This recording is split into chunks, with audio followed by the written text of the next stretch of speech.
Assalamu alaikum урматтуу түрк тилин үйрөнүүчүлөр. Сиздер менен бүгүнкү биздин темабыз жыл мезгилдери жана айлар жөнүндө болмокчу.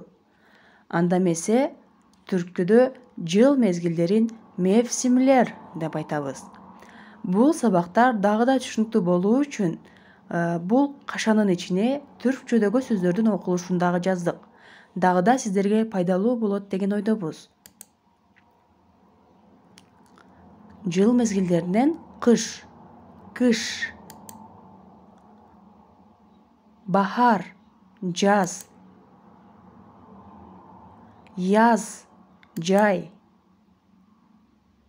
сонбахар, күз, кыш айлары, аралык, декабрь,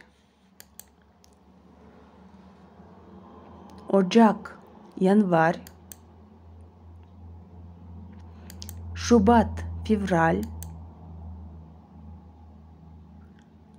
bahar ayları, jaz ayları, Mart, Nisan, April, Mayıs, May, yaz ayları, jay ayları, Haziran, iyun, Temmuz, iyul, Ağustos, avgust, sonbahar ayları, күз ayları, Eylül, sentyabr, Ekim, oktyabr, Kasım, noyabr.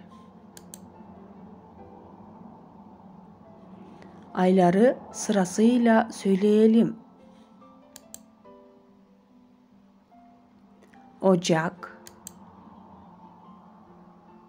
Şubat, Mart,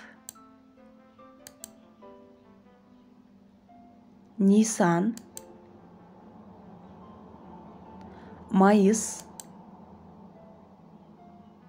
Haziran, Temmuz,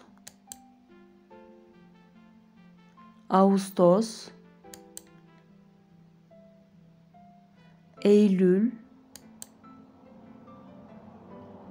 Ekim,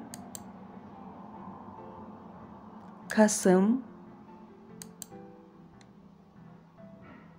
Aralık. Эгер биздин сабак сиздерге жаккан болсо жана бир аз да болсо пайдасы тийген болсо, биздин каналга катталууну жана бизди колдоп турууну унутпаңыздар достор. Сак саламатта калыңыздар.